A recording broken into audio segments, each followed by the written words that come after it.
Hello दोस्तों, I myself Rajendra Kumar.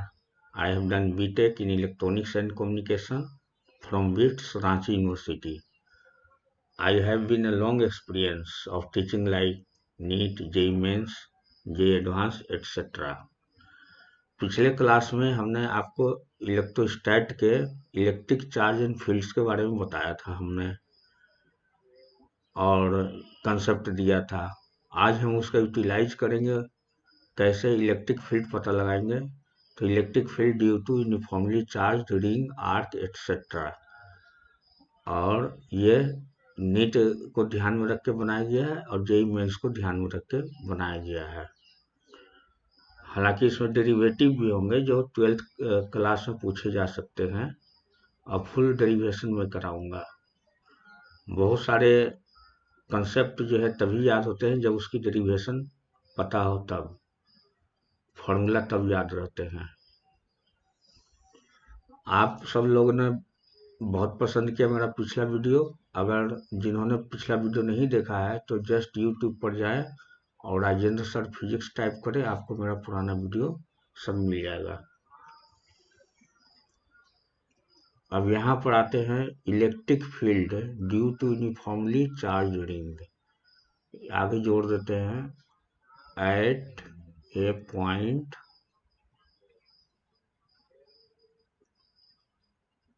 On its axis.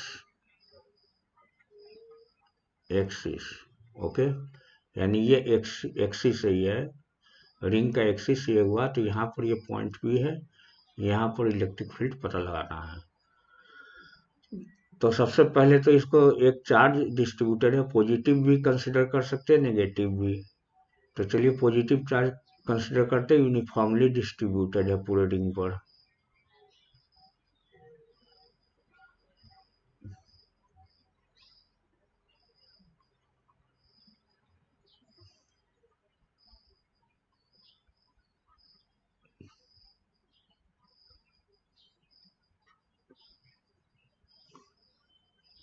तो यहाँ पर इस रिंग के कारण अब हमें इलेक्ट्रिक फील्ड पता लगाना है at a point P on इस एक्सिस। तो हमें जो फार्मूला पता है वो पॉइंट चार्ज के लिए है। जैसे कूलम का जो नियम है उसके अनुसार मान लेते हैं पॉइंट चार्ज है क्यू,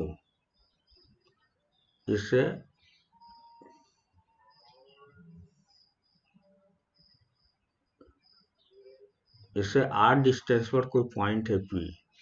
तो यहाँ पर इलेक्ट्रिक फील्ड क्या हो जाएगा, आप जानते हैं पिछले क्लास में मैंने बताया था के Q by R square. Direction क्या रहेगा, along the lining joining point and point charge. तो इसको यूनिट वेक्टर में डायरेक्शन में आर मान लेता हूँ, तो ये हो गया are.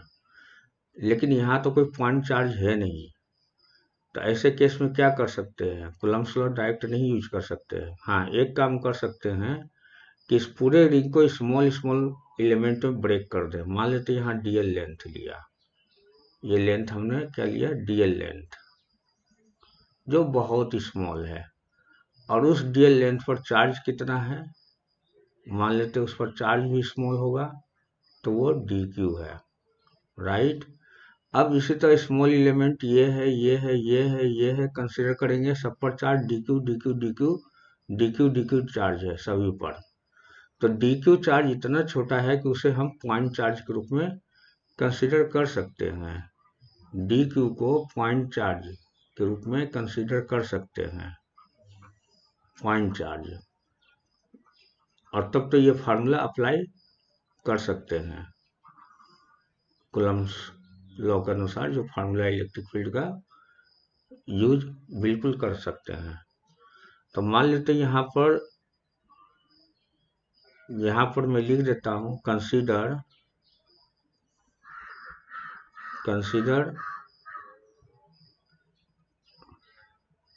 An element of length dl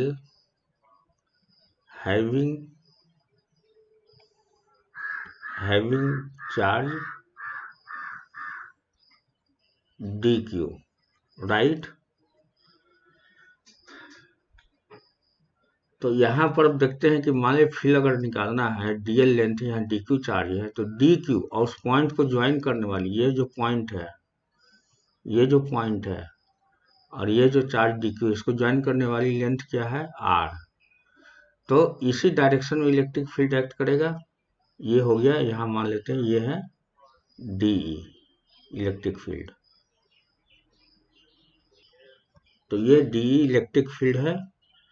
मान लेते हैं ये लाइन जो है एक्सिस के साथ थीटा एंगल बनाता है, तो ये भी थीटा होगा। तो इस डी के दो कंपोनेंट होंगे, एक अलोंग द एक्सिस, इसको हम ई एक्स लिख सकते हैं, और ई एक्स इजिकल टू क्या हो जाएगा, डी ई कॉस थीटा, ई एक्स नहीं D E x component, D E x क्योंकि स्मॉल है, डी ई एक्स कंपोनेंट क्या हो जाएगा, D E cos theta, right. और और इसका दूसरा पार्ट कहाँ जाएगा, ठीक इसी के परपेंडिकुलर यानी डाउनवर्ड डायरेक्शन में आएगा। तो डाउनवर्ड डायरेक्शन में हो जाएगा D E sine theta, right. अब इसी को मैं पीछे जो है 3 डायमेंशनल फिगर में शो किया हूँ। यहाँ देखें, यहाँ पर चार्ज डी क्यू है, ये आर डिस्टेंस पर इलेक्ट्रिक फील्ड डी हुआ, इसके दो कंपोनेंट हुए, along x D E x और इसके परपेंडिकुलर डी ई परपेंडिकुलर। हालांकि हमने वाई एक्सिस माना है, तो हमारे अनुसार ये डी ई वाई लिखाएगा।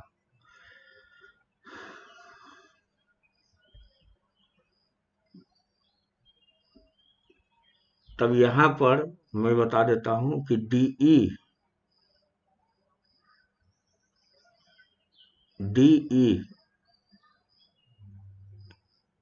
एक्स क्या होगा, डी ई एक्स हो जाएगा D E cos theta, right. D E x क्या हो जाएगा, डी ई कॉस थीटा, और ये हो जाएंगे, डी की वैल्यू मैंने लिखा नहीं है, मैं यहाँ लिख देता हूँ,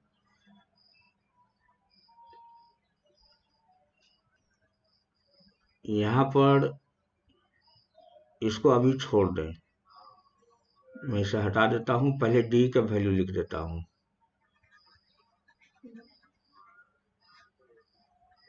ओके,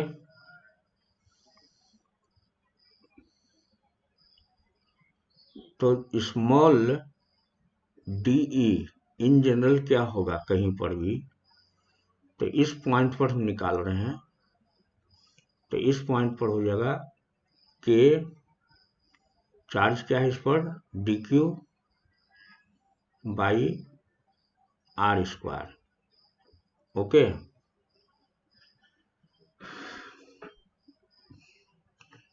इस पॉइंट को मैं एम मान लेता हूं, तो डायरेक्शन होगा अलोंग एम पी, ये क्या होगा, electric field along M to P के तरफ हुआ है ये। तो ये तो हो गया। तब इसके जो दो कंपोनेंट हुए डी ई एक्स, तो डी ई एक्स क्या हो जाएंगे,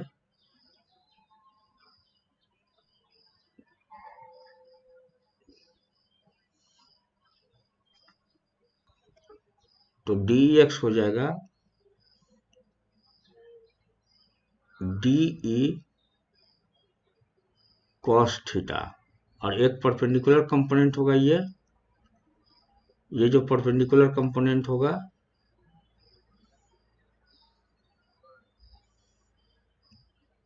वो हो जाएंगे डी ई वाई, यहाँ परपेंडिकुलर दिखाया मैंने, इसे वाई कर दिया, वाई एक्सिस के लॉन्ग। तो ये हो जाएगा डी ई साइन थीटा।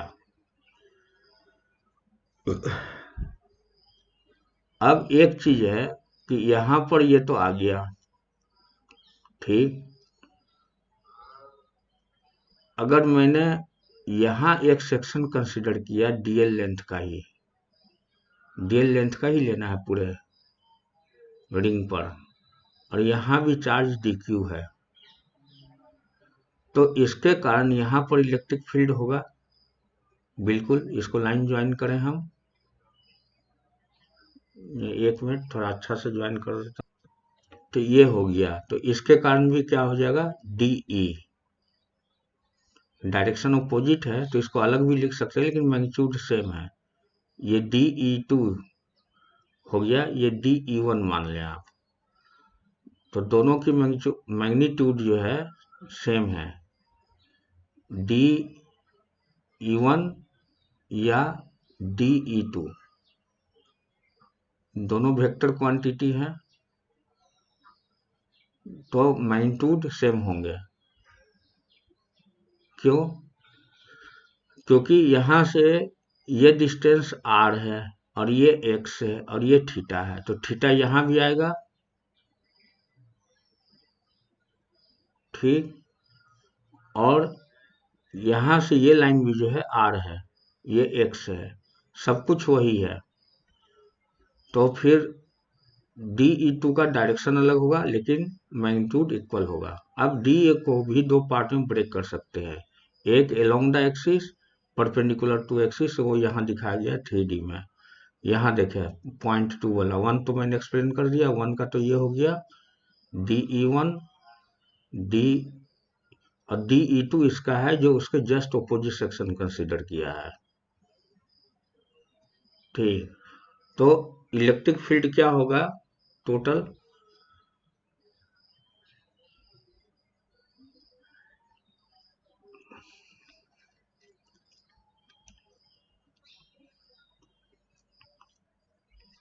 तो यहां से DE इसकी वैल्यू ये हो जाएगा DEX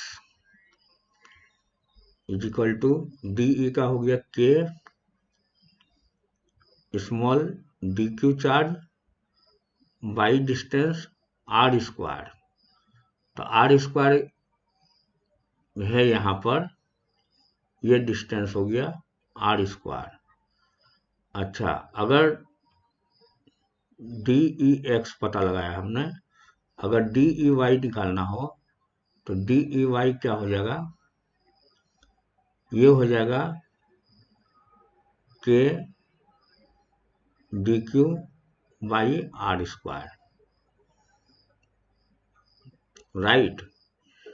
तो एक चीज यहाँ पर हम मानेंगे कि यहाँ पर आपको हमने क्लियर कट दिखा दिया, यहाँ पर देखो इस सेक्शन के कारण ये D है, D के दो कंपोनेंट है, एक D cos थीटा एक D sin थीटा, और ये जो D है इसके कारण एक कंपोनेंट अलोंग द एक्सिस ये हो गया D cos थीटा और एक हो गया D sin थीटा, तो ये कंपोनेंट आपस में जुड़ते चले जाएंगे।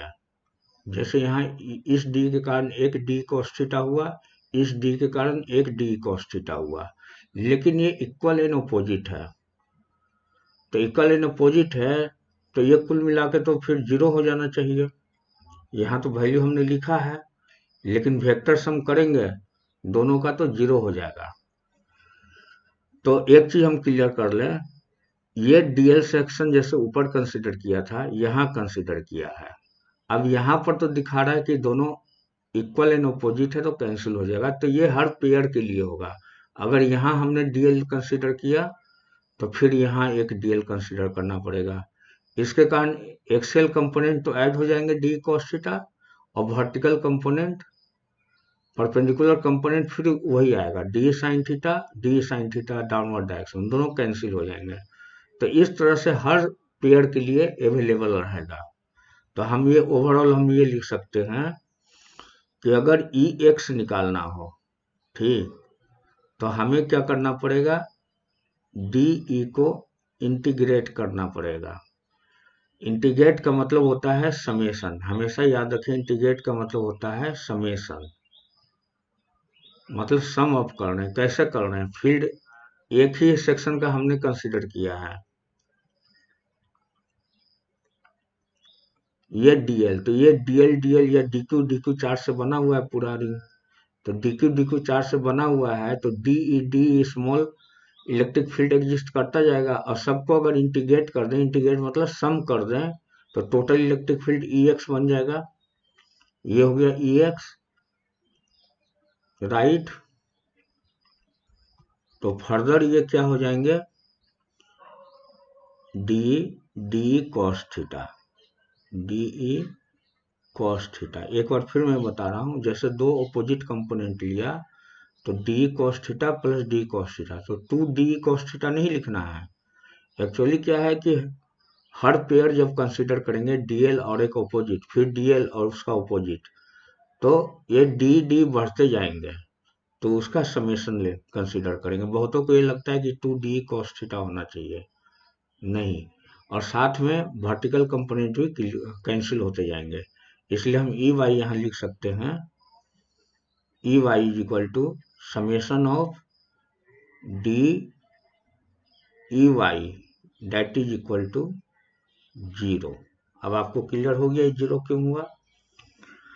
अब इसकी वैल्यू पुट करते हैं, तो यहाँ पर देखें, यहाँ पर जगह है, तो यहाँ से मैं बता रहा हूँ ई एक्स इक्वल टू क्या हो गया, डी ई एक्स। तो डी ई एक्स को क्या लिख सकते हैं, के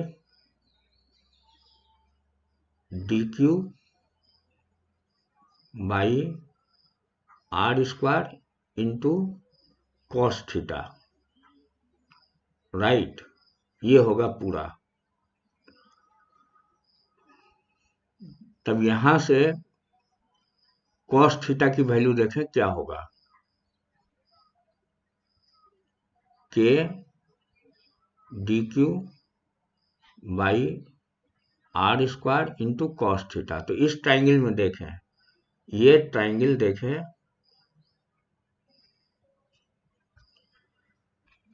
चलिए एक थर्ड फिगर आपको दिखा देते हैं, उससे बहुत कुछ क्लियर ऐसे भी कराना है।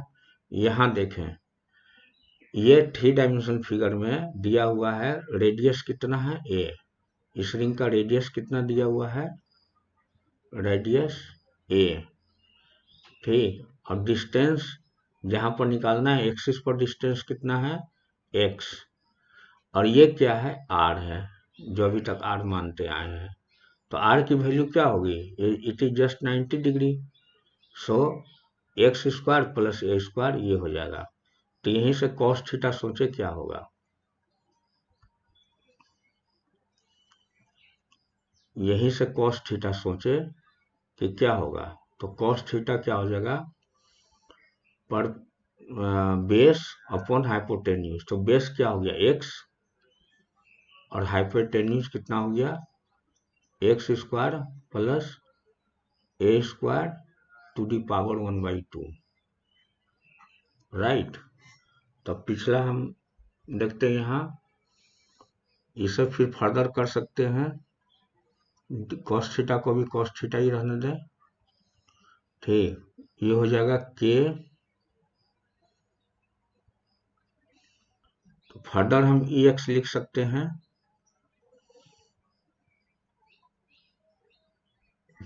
के D Q upon R square का मतलब क्या हो गया, अभी हमने बताया है X square plus A square, right. और कॉस थीटा कितना आया है, यहां से आप देख लें, X upon X square plus A square to the power half. तो X upon root over X square plus A square, ये हो गया कॉस थीटा। तो टोटल ई एक्स कितना हो जाएगा, ई एक्स यहां से K D Q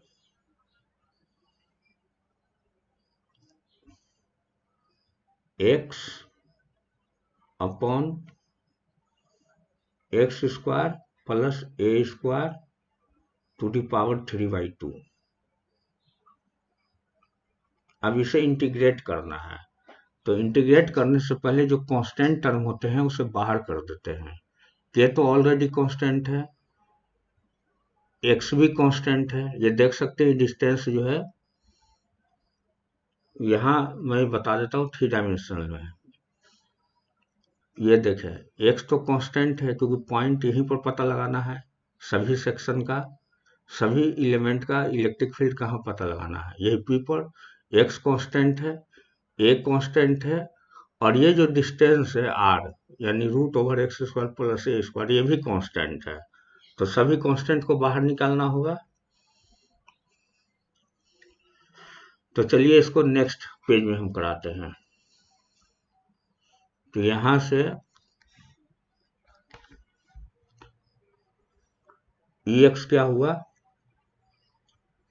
integration of, एक बार लिख देता हूं, K dq x upon x² plus a² to the power 1/2, that is equal to, K को बाहर कर दें, x को बाहर कर दें, और x² प्लस a² को भी बाहर कर दें। ये पावर 3/2 हो जाएगा। इसको करेक्ट कर देता हूं मैं।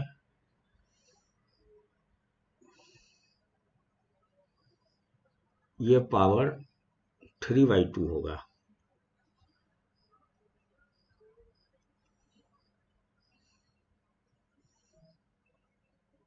क्योंकि दो पार्ट उसमें जुड़ा, यहाँ पर, हाँ यहाँ सही है लिखा हुआ 3/2।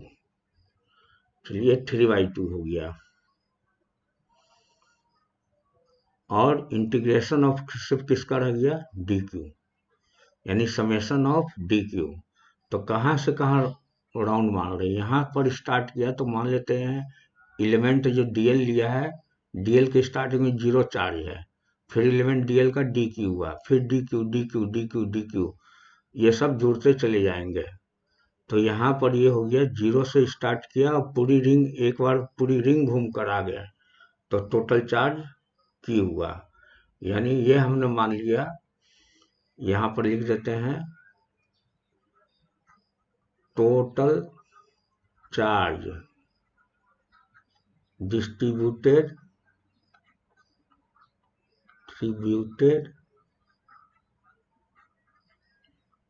Over ring, that is equal to Q, right. तो ये यहां से क्या हो जाएगा, ये यहां से देखें kx x² plus a² to the power 3/2 into, ये क्या होगा, तो इसका इंटीग्रेशन क्या हो गया, Q आएगा, इंटीग्रेशन और d डिफरेंशिएशन का जो प्रेजेंट है, अगर कुछ भी ना हो तो कैंसिल हो जाते हैं आपस में, सिर्फ d बच गए। और d की अपर लिमिट कितना है Q, लोअर लिमिट कितना है 0, यानी 0 से स्टार्ट किया था, Q चार्ज फाइनल हुआ उसका अपर लिमिट।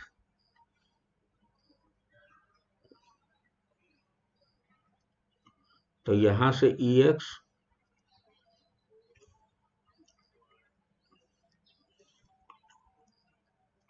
के QX divided by x² plus a² to the power 3/2। तो ये जो रिजल्ट लाया है ये अच्छी तरह से आपको समझ में आ गई।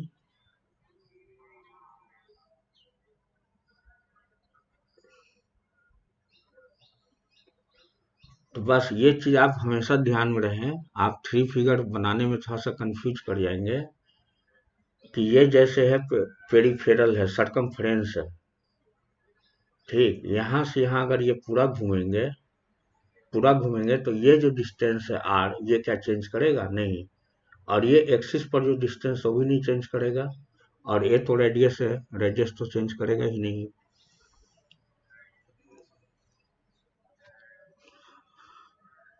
तो ये डेरिवेशन हो गया। इसका डायरेक्शन क्या होगा? डायरेक्शन लिखना पड़ेगा। तो मैं नेक्स्ट पेज में लिख देता हूँ। यहां से समझेंगे, एक बार फिर से लिख देता हूँ। K Q X divided by X square plus A square to the power 3/2। तो इसकी डायरेक्शन क्या हुआ? डायरेक्शन के लिए अलग बता देता हूँ। फर्स्ट पॉइंट में बता देता हूँ। If ring is charged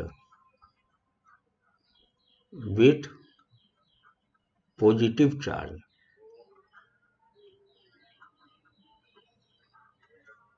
then direction of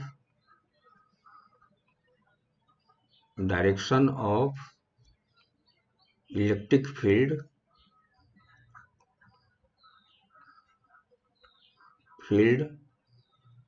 will be away from the ring along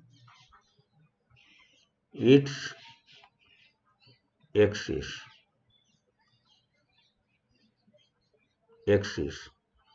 okay. और एक दूसरा पॉइंट में ये लिख दे सकता हूं कि if ring is uniformly charged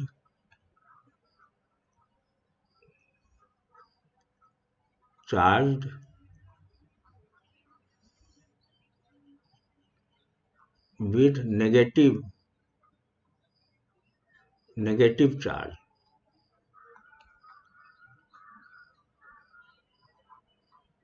then the direction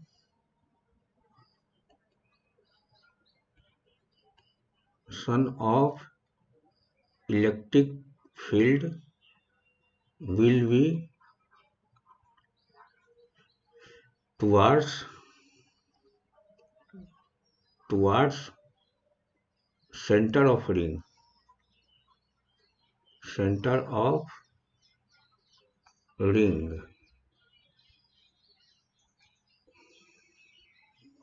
along its axis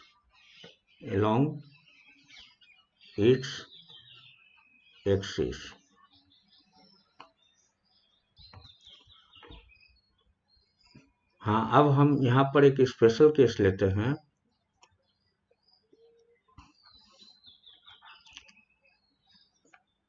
special case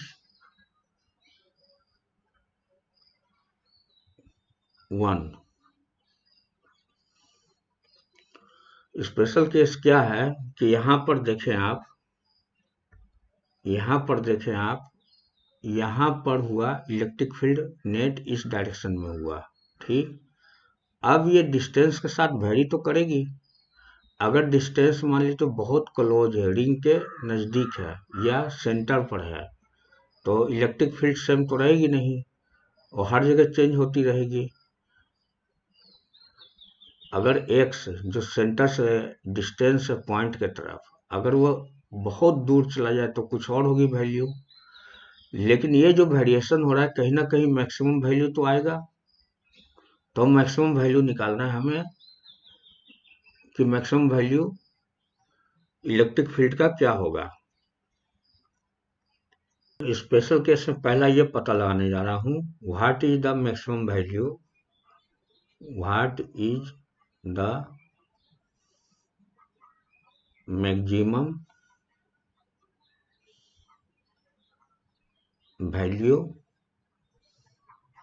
of electric field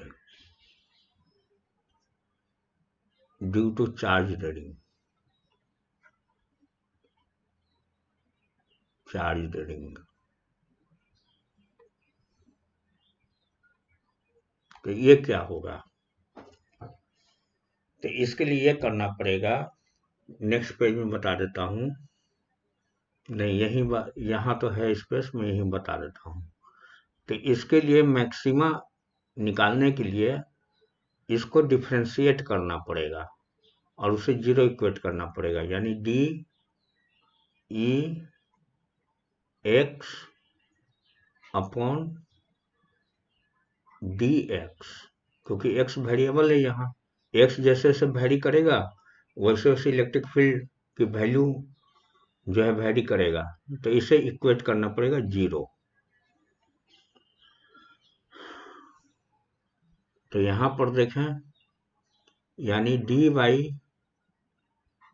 upon D X, ये हो गया K Q X upon X square plus A square to the power 3/2,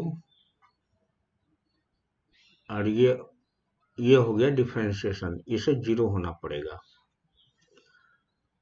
अगर zero करेंगे तो x की value आएगी, direct बता दें या आपको डिराइव करके बता दें? अगर बिना डेरिवेशन के बताएंगे तब तो x की वैल्यू इतनी होगी, plus minus radius a by √2। कैसे आया ये भी बता देता हूँ, आपका रिवीजन भी हो जाएगा डिफरेंशिएशन का। सो ये बता देता हूँ कैसे हुआ है, जस्ट फॉर रिवीजन। यहाँ पर आप ऐसा करें कि डिफरेंशिएशन ये करना है, तो डी वाई बाई यहाँ से क्या हो जाएगा, ये चीज लिख रहा हूँ, D Y by D X, किसका डिफरेंशिएशन करना है, के और क्यू तो कांस्टेंट है, वो तो इस तरफ ले आएंगे जीरो हो जाएगा राइट साइड, ये तो जीरो हो जाएगा, तो बच जाएगा एक्स। डिफरेंशिएशन के लिए सिर्फ वेरिएबल को कंसिडर करें, X X square plus A square to the power 3/2, तो इसको डिफरेंशिएट करें हम, तो डिफरेंस करने के लिए यहां पर मैं मान लेता हूं u is equal to X है, okay, then D U by D X क्या हो जाएगा 1। अच्छा, भी मान लेता हूं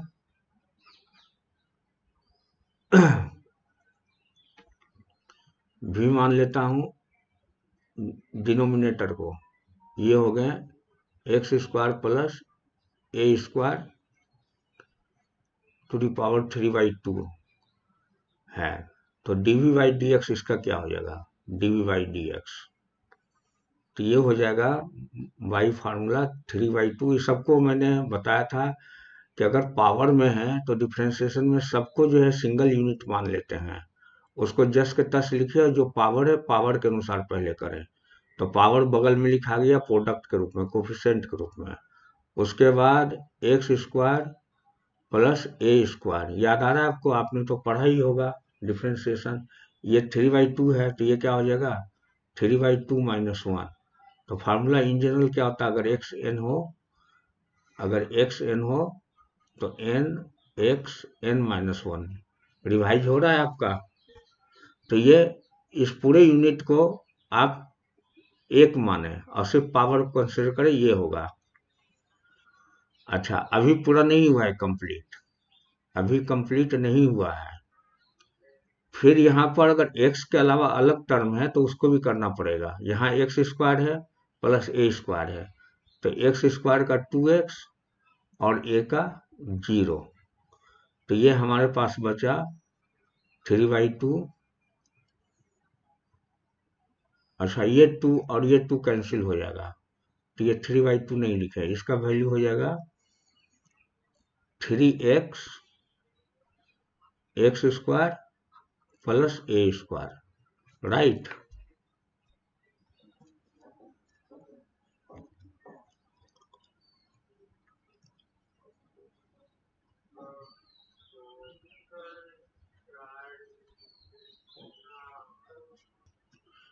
यानी कि इस पॉइंट पर मैक्सिमम वैल्यू होंगे, लेकिन क्या होंगे ये निकालना है।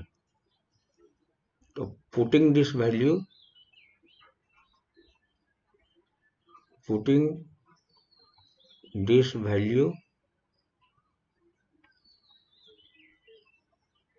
In equation,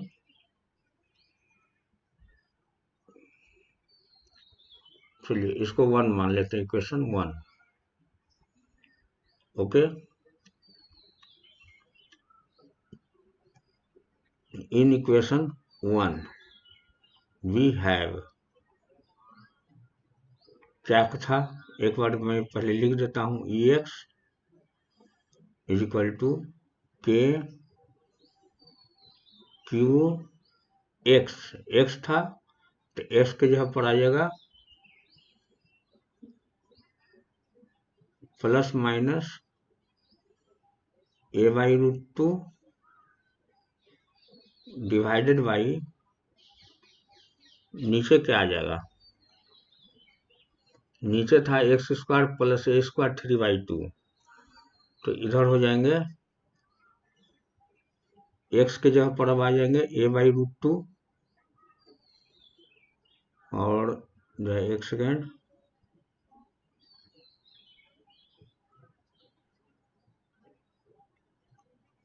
plus minus A by root 2 का whole square plus A square पहले से है, तो ये इतना हो गया, और इतना टू दी पावर 3/2 है, राइट। चेक कर लें एक बार, ये है,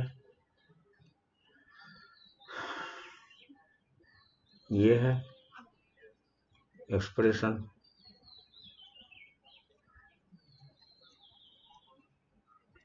अच्छा, अब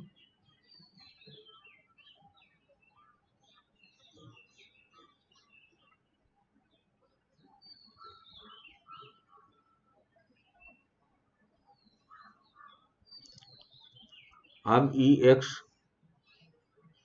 कितना हो जाएगा,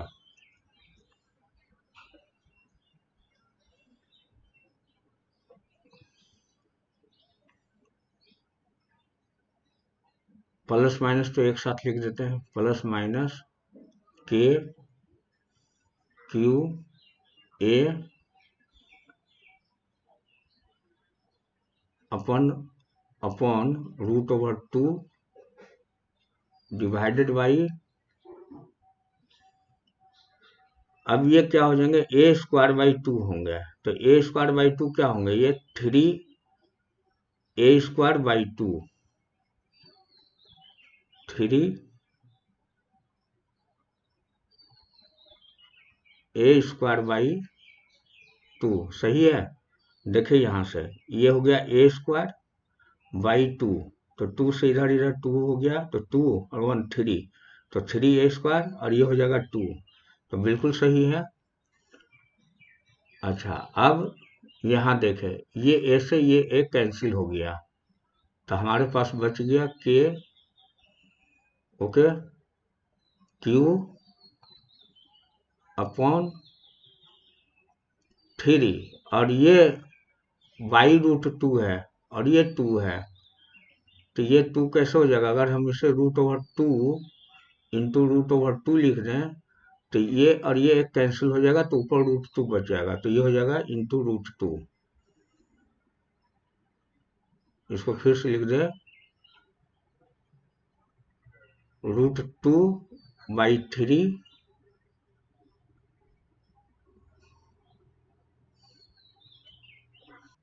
हाँ यहाँ ध्यान आया कि हम लोगों ने तो ये पावर 3/2 है उसको कंसिडर नहीं किया, मैं थोड़ा फिर से कर देता हूँ उसे करेक्ट।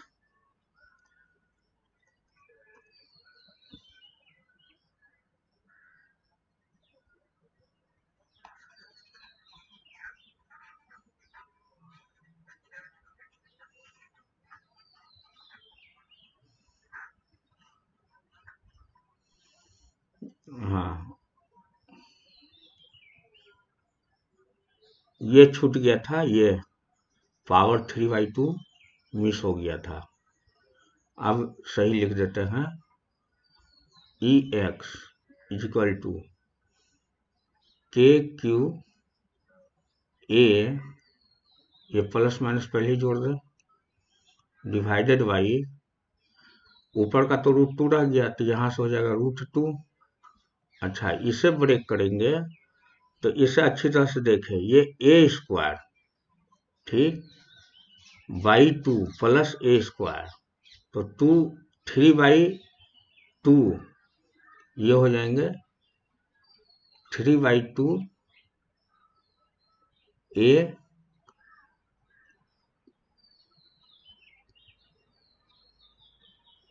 पावर 3/2। तब यहां से mx, तो यहां से ex हो गया plus minus K Q A by √2 into ये 3 है, तो 3 है 3⁻3, तो 3√3 हो जाएंगे, 3√3 हो जाएंगे। कितना हो जाए, 3×3 = 9 = 27, तो 3 × 3 × 3, तो 3√3 हो जाएंगे, क्योंकि 1/2 भी है। और ये नीचे ए स्क्वायर है,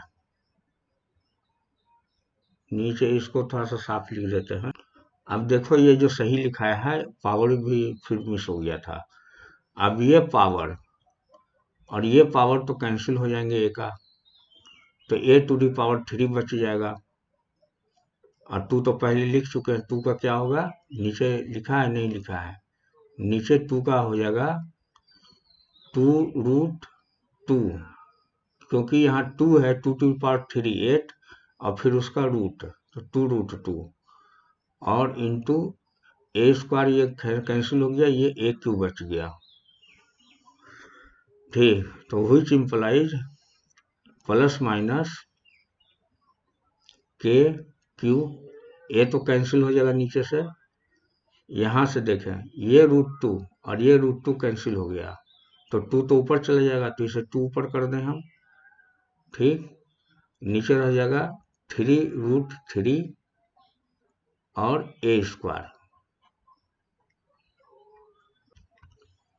तब ई एक्स का मैक्सिमम वैल्यू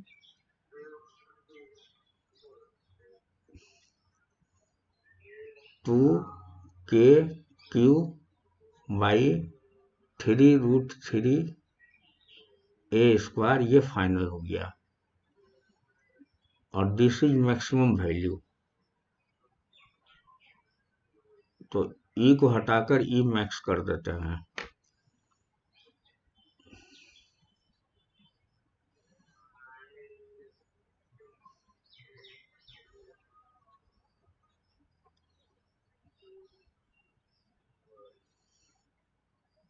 ई मैक्स। हमें इतना टाइम क्यों लगाया डेरिवेशन में, क्योंकि आपको डिफरेंशिएशन बताना पड़ा, और डिफरेंशिएशन बताने पर तो फिर टाइम लगेगा ही ज़्यादा। बहुत सारे टीचर जो नीट में पढ़ाते हैं, वो क्या करते हैं कि बस उन्हें बता दिया जाता है कि ये मैक्सिमम वैल्यू होगा, और इस पॉइंट पर होगा, लेकिन मैंने ऐसा नहीं किया। अब इसका ग्राफ कैसा होगा, पहले रफली मैं यहाँ खींच दूँ। ये तो मान लो ई लाइन खींच देते हैं, छोटा सा ग्राफ बना रहा हूँ। ऊपर वर्टिकल लाइन जो है, मान लेते ई को दर्शाता है, वैल्यू ऑफ ई, ठीक। अब मान लेते ये जो सर्कल है, सर्कल को 3 डायमेंशनल बनाना भी तो मुश्किल है, इस तरह से मान लेते हैं सर्कल।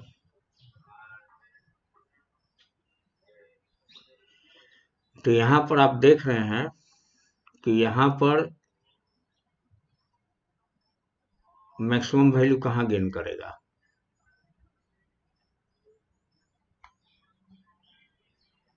ये यहाँ कहीं पर गेन करेगा। ये कितना वैल्यू पर है, a/√2, तो इधर ई क्या हो जाएगा पॉजिटिव, और ई इधर क्या हो जाएगा नेगेटिव, और यहाँ हो जाएंगे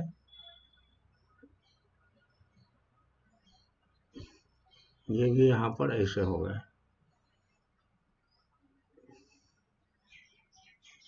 ये मैं अच्छा से और एक्सप्लेन कर दूं 2-3 केस लेकर। यहाँ देख लें एक फिगर, इसको भी मैं थोड़ी देर में एक्सप्लेन करूंगा। पहले एक दो जो है एक कंसेप्ट क्लियर कर दूं पहले। ई मैक्सिमम तो पता चल गई। यहाँ ई मैक्सिमम दिया हुआ है, वेरिएशन कैसे दिया हुआ है, x प्लस √2 पर एक मैक्सिमम है, और एक मैक्सिमम लेफ्ट साइड में है -r/√2 में। ई की डायरेक्शन पॉजिटिव इधर लेंगे। अगर हम लेफ्ट से राइट की ओर देख रहे हैं तो राइट साइड में पॉजिटिव x है, तो इसलिए ई भी पॉजिटिव है away from centre of charge. और यहाँ भी away from centre of charge है, लेकिन लेफ्ट साइड में है, इसलिए हमने ग्राफ जो है डाउनवर्ड करके बनाया है सेम ग्राफ। तो -r/√2। अब ये सेक्शन जो है ऑलमोस्ट जो है ये सेक्शन जो है स्ट्रेट लाइन है।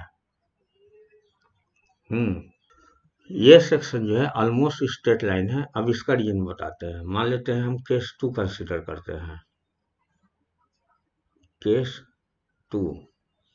तो केस 2 कंसीडर करेंगे तो इसमें मान लेते हैं if x is much much less than radius a, तो इस केस में x² प्लस a², तो ये अप्रोक्सीमेटली किसके इक्वल होंगे। अगर x बहुत ही छोटा है तो अप्रोक्सीमेटली इसको 0 मान सकते हैं। तो ये क्या हो गया a² के बराबर। ठीक, तो यहां से e की वैल्यू जो आएगी kqx अपॉन kqx अपॉन यहाँ क्या था x², तो x² को तो 0 मान लिया हमने।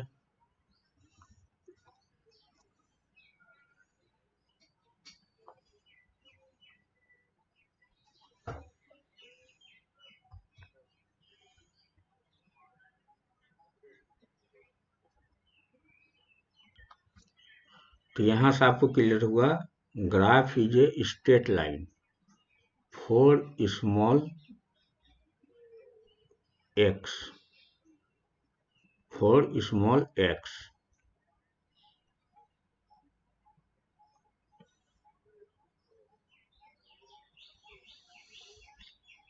ठीक, अब इसीलिए यहाँ पर जो है ये जो ग्राफ है स्मॉल x के लिए यहाँ पर ये स्ट्रेट लाइन बनाया गया है।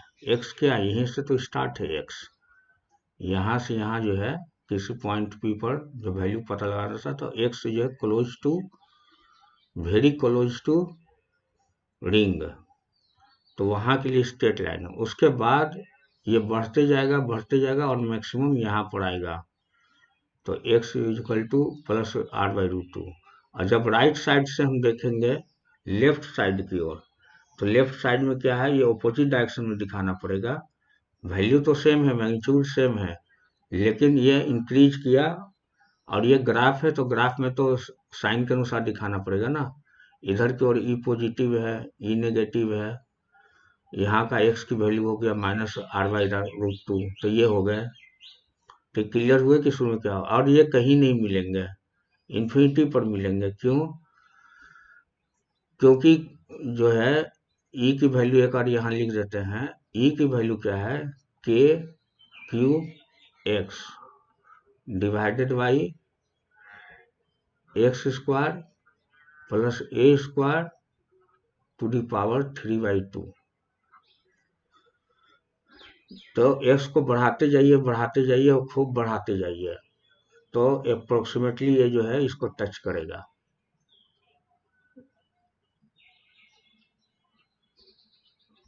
ये ग्राफ अच्छी तरह से क्लियर हो गई। अगर क्लियर हो गई है तो कृपया अगर लाइक बटन दबाएं, सब्सक्राइब करें, तो इसी तरह का वीडियो आपको मिलता रहेगा। और कंसेप्ट बिल्कुल 100% क्लियर करके ही मैं आगे बढ़ता हूँ। अब जैसे देखो ये क्वेश्चन पूछा गया है, concept question electric field of a ring. A uniformly charged ring of radius has a total charge q. Which of the following expression best describe the electric field at the point P located at the center of ring? तो center of ring के लिए मैं बता रहा हूँ, if x equal to 0, then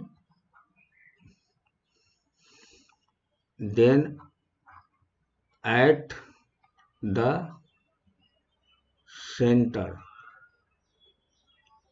center of ring, तो यहाँ पर देखे E, अब x छोड़ दे, E x लिखे, E x जो भी है, तो K Q x होता था, तो x जब 0 हो गया तो ये 0 हो गया, बाकी नीचे जो लिखना है लिखने से कोई फर्क नहीं पड़ेगा। यहाँ पर x 0 हो गया, 0 plus a² to the power 3/2, तो क्या हो गया, इलेक्ट्रिक फील्ड 0। तो इसका राइट ऑप्शन कौन सा होगा, ये EP 0, सेंटर पर 0 हुआ। अच्छा, एक ये इसको केस 2 भी मान लें आप, केस 2 मान लें। अब केस 3 में आते हैं, केस 3 में इसमें मान लेते हैं x is much greater than r। तो इस केस में क्या होगा, x² plus r² approximately equal to x² हो जाएगी, क्योंकि x r से बहुत बड़ा है। तो इस केस में क्या हो जाएगा, फिर E निकालते हैं, E K Q X, और यह x², ये तो रहेगा, और बाकी वो जो है R वो 0 हो गया, अप्रोक्सीमेटली 0 नहीं, अप्रोक्सीमेटली 0 हुआ। तो इस केस में क्या हो जाएगा, x² से ये कैंसिल हो जाएंगे, और ये हो जाएंगे K Q X भी एक कैंसिल हो जाएगा, तो x⁻³ है, ये आ जाएगा x²।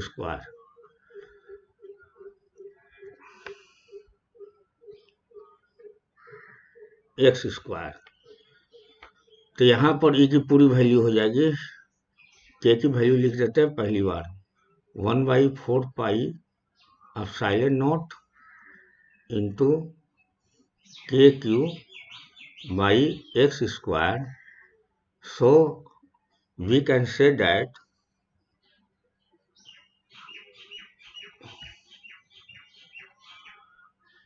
from equation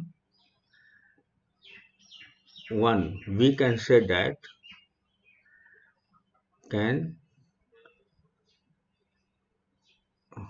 ये इसी के बारे में लिखा है।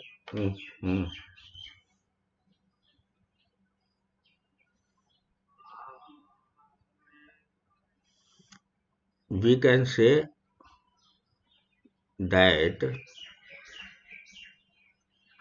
at distant point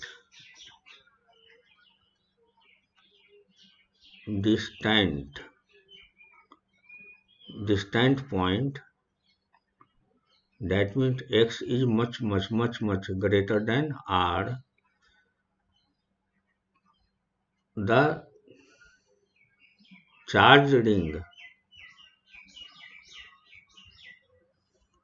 ring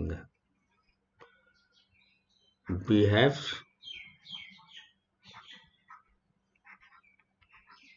like a point charge।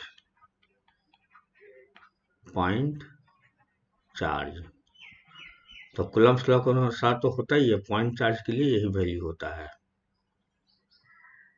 Just KQ, और मान लेते कहीं पर यह है चार्ज है रखा हुआ Q, वहां से R डिस्टेंस पर इलेक्ट्रिक फील्ड निकालना है। आर नहीं, यहाँ एक्स मान लेते, यहाँ एक्स से लिखा हुआ है, तो ई की वैल्यू क्या होती है, सिंपली यही होता 1/4 पाई एफ। फिर क्लियर हो गया आपको। अब ये आपको जो है, हाँ एक क्वेश्चन और बता दूं यहाँ पर जो पूछा गया उसी पर, एम्स वगैरह का क्वेश्चन है ये, AIIMS NEET. The electric field strength due to uniformly charge ring of radius R, 1 minute. The electric field strength due to uniformly charge ring of radius r at a distance x from its center on its axis carrying charge q has somewhere maximum value on the axis. This is at a distance of, तो आपको समझ में आ गया answer 3 है, सी है। अच्छी तरह समझ में आ गया कि आंसर सी है। तो ये हुआ डेरिवेशन का फायदा कि आपको हर चीज जहां से जरूरत पड़ेगा यूज कर सकते हैं आप। मैक्सिमम वैल्यू भी यूज कर सकते हैं और ग्राफ भी समझ सकते हैं अगर ग्राफ दे दिया एग्जाम में तब। ठीक है, बस आज की क्लास यहीं तक। और कुछ क्वेश्चन हमने एक क्वेश्चन दिया बनाने के लिए, यहाँ बना के लाना। ये जो है मैं बता देता हूँ, 1 मिनट। इसे आप पॉजिटिवली चार्ज मान लेना, इस आर्क को, और उसके कारण ये पॉइंट पी पर इलेक्ट्रिक फील्ड क्या होगी ये पता लगाना है। ये दिया हुआ एंगल कितना बना रहा है, अगर इसको रेफरेंस लाइन माने तो ये प्लस अल्फा बना रहा है, और इस बेस लाइन के नीचे है, इसे नीचे दिखाएंगे माइनस बीटा बना रहा है। और आर जो है ये जो रेडियस ऑफ कर्वेचर है, ये मतलब आर का अगर हम पूरा करेंगे तो रेडियस आर है, ये सेंटर है इसका, सेंटर। तो आज का क्लास यहीं तक। अगर पसंद आए तो लाइक और सब्सक्राइब बटन जरूर दबाएं, और अपने मित्रों को भी बताएं ताकि उनको फायदा हो। कोई पैसे तो ले नहीं रहा हूँ, फ्री ऑफ कॉस्ट पढ़ाई हो रही है। Okay, bye bye. Next class में बहुत जल्द मिलेंगे।